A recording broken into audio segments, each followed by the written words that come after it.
Can we just talk? Wanna drive and talk with Big Mungo? Monday to Thursday, 7 p.m. to 9 p.m.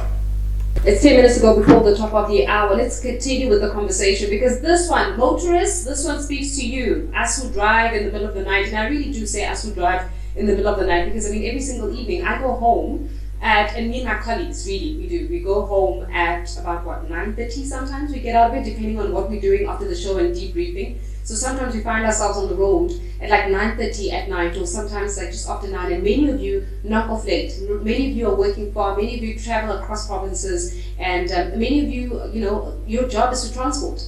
And in many instances, unfortunately, you fall victim to criminal activity in particular. In this particular one, we're speaking here about a hijacking of vehicles, but using really the spikes, because we are seeing that there is a real big, it's a scourge really that has happened now in terms of how many motorists or vehicles are being spiked on the road, especially on the freeway, by criminals. So let's get the latest here and also understand exactly where these soft spots are, or these vulnerable areas are, or the hot spots for the criminals are. We're joined by Sello, Maremane, who is a Gauteng Traffic Police spokesperson. We're also joined by Kluter, who's the Operational Director at Anti-Hijacking and Policing SA. Thank you so much to the both of you for joining us and welcome to Metro FM Talk. Perhaps, Sello, let's start off with you really from Gauteng Traffic Police perspective. What is happening on our roads? I mean, we've been talking about, issues around criminals getting smarter, and we know about spikes, but it seems as though we've seen a significant increase in the number of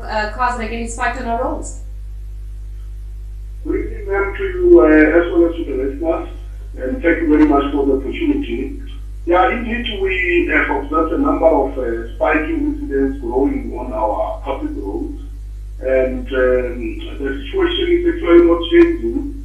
But I must say that as law enforcement officials working on the ground, we are making some strides in trying to apprehend the perpetrators of this kind of barbaric incidents. There are modus operandi that they would place, hard objects on a public road so that the vehicle may lose control. And we are appealing to our motorists at large. You see, there are a number of things that we can do to really avoid the situation. We are not going to tell our motorists that they shouldn't travel at night, but there are a number of things that we can do to try and really avoid such barbaric incidents, unfortunately. Maurice, I mean, speaking of which, the way in which these spikes are manifesting themselves is such that the criminals, as I said, criminals are getting smarter. Unfortunately, people and motorists are becoming more and more vulnerable. From your perspective and from what you guys do extensive work in this, especially when it comes to anti-hijacking. Can you just take us through some of the tools of the trade that you are now witnessing? Like, what are the criminals doing now that we need to be aware of? Evening, Faith. It's good to be back on the show. Yes, these guys are getting smarter by the day. Sometimes they are actually just a step ahead of us, but like our colleagues here from National Traffic Police say, we do, in conjunction with them and all other law enforcement agencies, we are trying to narrow these out. It's actually a problem. They like to put objects in the road, especially if I can name a few. If you go out on the Delmas, like last year, it was in April, we were patrolling the N12, and we had done an undercover operation there, so nobody knew that we were really patrolling there with SAPS members. And they actually threw stones, big rocks in the roadway. Where, on the N4? On the N12. On the N12? Yes. And this one guy damaged his vehicle so severely, but he managed to make it to the nearest petrol station, right? So when we got there, we got information from him more or less where it happened. We headed on our way, but we headed there. These guys, the same folks that have put these objects in the road, they started shooting at the taxi. It was a taxi that was on its way to Mozambique, with Mozambicans in it. And one of the bullets actually penetrated the body of the taxi. It just missed the driver's head. It penetrated the passenger that he had on his left-hand side. It penetrated his head, but it didn't. The guy was still actually alive. I mean, we can send you privately the video footage. And I think it's a miracle. I mean, if you look at the other enforced spikings on the way to Pretoria, they would place like a plastic bag in the road that's got rough metal objects in it, specifically designed to actually mess up your tires and to lose control. And the moment you stop, these guys will bluntly come and rob you with firearms. And if you don't have what they are actually looking for, they will bang you behind the head and they will go. We can take another one, also in 4 direction with that, just before the Gold Model or off-ramp. Same thing then, but they're so clever, they know there's a lot of exits for them, even farm roads that they are using to get away. That's why it's so difficult to catch these roads. And that's why we actually practice a zero tolerance when we find these guys, because then it normally ends up nasty for them and it ends up in a shooting. Maurice, from the undercover operations that you conduct, do you know where these guys are from? I mean, are they locals? Are they just local criminals? Are they South African criminals? Do they come from other countries? From what you're gathering and from what your intelligence is telling you, where do these criminals come from? If I be quite honest with you, they are locals, I would say, from neighbouring towns. Then they will go and put a stunt like that. Say, for instance, they from Bronkhorstspruit. Then they will go and put a stunt like that near Gauteng or so forth. So they won't do it. It won't be the same people from that same town area that's all actually trying to do this thing. But we get sometimes good intelligence, and sometimes not. But it all depends on the time frames. Like I'm not going to mention where's the area because we're not going to blow our whole cover now. We are busy with operation currently. We're busy with trucks. So we've been monitoring these guys, the special equipment that we have. And we've seen their pattern now because they do constantly change their pattern. So first they hijack the trucks between 12 and 3. In the afternoon? In the morning hours. And then they change it over to from 9 to 12. So as soon as we can actually log onto a pattern, we're going to go and wait for these oaks, and it's going to turn out very nasty for them. You know, I do hope that you catch them. Sello, do we have any particular indication in terms of the pattern of targeting? In other words, we know that there are anti-hijacking or they're hijacking statistics that would say that there's an increase in hijacking on a Thursday or a Friday, and you will see that the places that are being targeted are X, Y, Z. In terms of now when vehicles get spiked, because from my understanding it's very simple. If a vehicle is getting spiked, it means that you're bursting my tires. If you're bursting my tires, it means that you're not looking for the car. You perhaps are looking for whatever it is that you think is in that car. So you're not looking for the car itself, you're looking for whatever the contents are within that car. Which leads me to a deeper question of then the people that are actually spiking for the purpose of getting contents within the car, are they like petty thieves? Because it doesn't sound like there are these like syndicates where they are shipping cars, and we know with hijacking, I've had numerous shows on hijacking where we know they're going to Mozambique, we know they go to different places, but Zimbabwe, Mozambique, and Lesotho and some of those other places. But this one, when you stop a car and you punch a vehicle out, or punch a tire out, you're not trying to steal a car. You're trying to steal contents. Are they petty thieves? I mean, what do we know about the profile of the criminal? And what do we know about the contents that they're looking for? Look, Faith, we have seen a number of these incidents where some vehicles, when they are involved in accidents, all of a sudden you get robbers who are interested in taking, the contents of what the people are having. So these criminal activities differ from one scenario to the other. In many cases, people stop on a freeway for some reason, unnecessarily. Anyway, it's illegal for a person to stop on a freeway unnecessarily so they get to be marked around the side of the public roads. And all of a sudden these people produce firearms and they take the contents or they rob them of their money or of their belongings.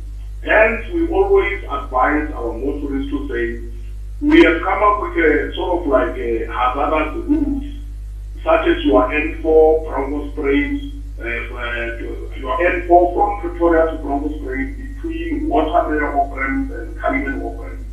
Your N4 Rustenburg between Mabopane Freeway and that side of Brest Plaza. So they are actually looking for the time when the roads are, so quiet like it is now.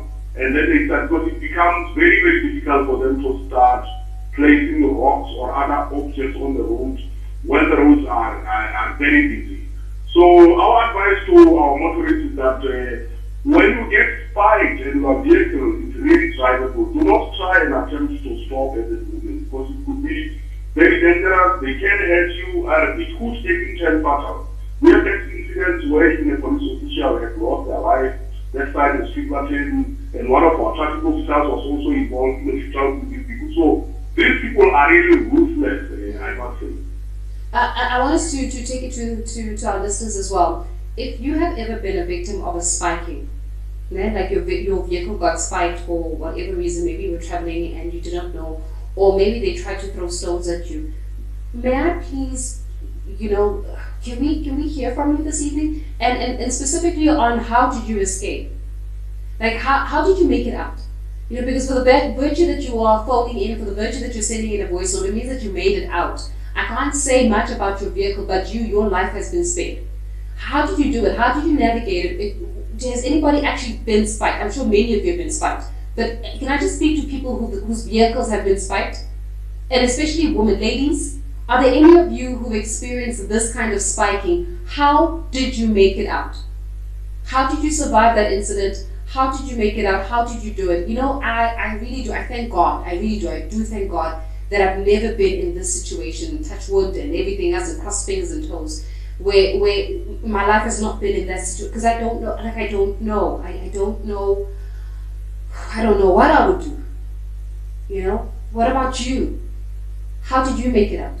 Guys, how did you make it up? A lot of you drive in the middle of the night. Some of you guys go to, it's like festivals, parties, and a lot of men, I know, I'm very well attuned that a lot of men like driving in the middle of the night. Apparently it's therapeutic for a lot of men. So I know a lot of you prefer to drive your vehicle at night, especially when you're going long distances, than driving it during the afternoon. How did you make it out? Has your vehicle ever been spiked, and how did you make it out? Can I speak to you specifically this evening? If your vehicle has been spiked, and your story, how did you make it out? Your make it out story. I would really love to hear from you. Morris, and I'm being specific here when it comes to women.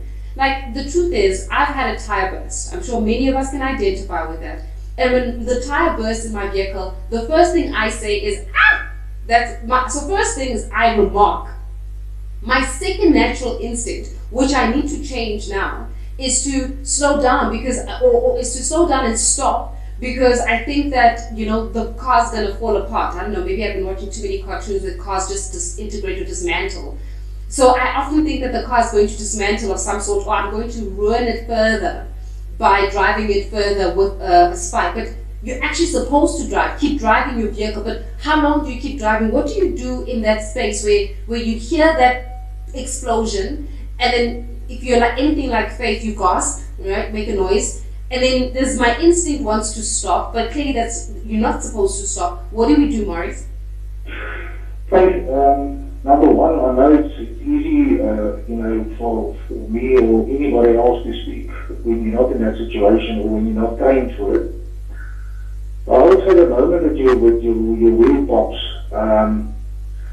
my advice is to actually not to even touch your brakes in order to control your vehicle, and to reduce your speed till still a drivable speed, and just keep on driving to a safe place. Even if it's a police station or garage where there's cameras and something to observe you. And then you can take the matter from there, because I think your life is more important than messing up your wheel. It's maybe going to cost you 15 grand if you mess up your rim and your tire and whatever. But 15 grand can't replace a life. So that's my personal opinion, or my advice to the public, not to stop. Because the moment you stop and these oaks get hold of you and 10 to 1, 7 or 6 hours to income, they will try and rob you. If they don't find what they're looking for, they will surely bang you behind the head and take whatever they can get and go. So I would say, like our colleague from National Traffic also say, these guys are ruthless. They don't even have respect for the law. And they have less respect for the public. So that's my advice to the public. So just keep driving, don't take your foot off, don't brake. Rather just slow down, keep driving and keep going. And I know this is Sello, maybe you can help me out, and I'm having a very girly moment. Please forgive me. I'm not the best when it comes to vehicles, and that's why I get to have the experts in conversation with me, because I don't know. But Sello, how long can a car go for before it decides to stop on its own? I mean, does it ever lock? I've heard that cars like steering wheels, like like some steering wheels lock. Like, does your car, if you've got spike, does your car lock? And how long can you go for before it actually jams and says no more? And not everybody's got, is it run flats? Is that what they call it? It's run flats. Not everybody got run flats. And run flats take you, Simplicity, help me out here. How long does a run flat take you? Maybe what, 50 Ks? Yeah, more than that actually. Run flat, right? Yeah. But not every car's got a run flat, from what I Every understand. car, I mean, the modern ones, the new ones, have run flats. And then the older makes, They don't have run flats. do they lock?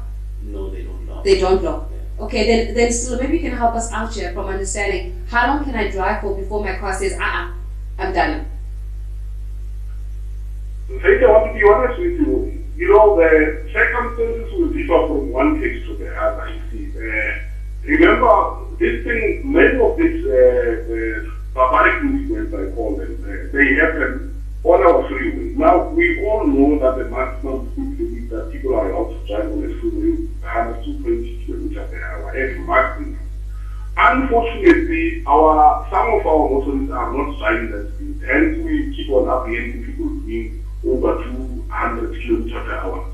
Now, if a person has been driving, for an example, at a speed of 100 kilometers per hour, or let me say just below 120, and they get a spike all of a sudden. Remember, you are not predicting that you are going to get spike. It's just that it's very sudden. You're not expecting that. In a particular situation when objects are put in the middle of the road, you may be able to swerve for those. It depends on what are happening. But if you are driving in a high speed like 140, we always advise motorists not to try and apply brakes, because then you are going to lose control of the vehicle. And you must remember, once a vehicle is having some flat tires, it becomes extremely very difficult to steer. So you might have to lose control. Hence I'm saying a situation will differ from one situation to the other. It depends upon the circumstances under which a motorist finds themselves. And like sometimes, they just start to shoot random when there are such incidents. I mean, the day before Good Friday, I was informed about an incident on the N4 down Cullinan Offering towards Pretoria, on the N4 towards Pretoria, where this signal just started shooting at the motorists for no apparent reason. And the two motorists lost control, and the next morning I was informed that unfortunately they passed away. So we are really trying our level best. We have a number of law enforcement operations for crime, intelligence-driven law enforcement operations trying to apprehend these people. But there are just so many of these incidents happening. And one other thing that we encourage our motorists to do is sometimes when these incidents are not happening where other people are not there, you are able to see as you drive around that something's against here. Why is this person breaking or losing control of a sudden? I definitely hear you, so I'm just looking at the time as well. We are running out of time. Let me take a couple of your voice notes as well on this particular matter. Okay, I think we're going to keep having conversations of this nature so that we can keep informing you as the public. Thank you so much, Sello. I really do appreciate it. Marius, it's always a pleasure to speak to you. Let's pause it here. I'm just looking at the time, but please be vigilant, please be careful out there. And that is a message to me as well. So Faith, also you be careful. Simplicity, you go home late, be careful. Dumelo, you go home late, be careful. Everybody be careful, because criminals are becoming a little bit more aggressive and more vigilant. So we need to be vigilant as well. Can we just talk?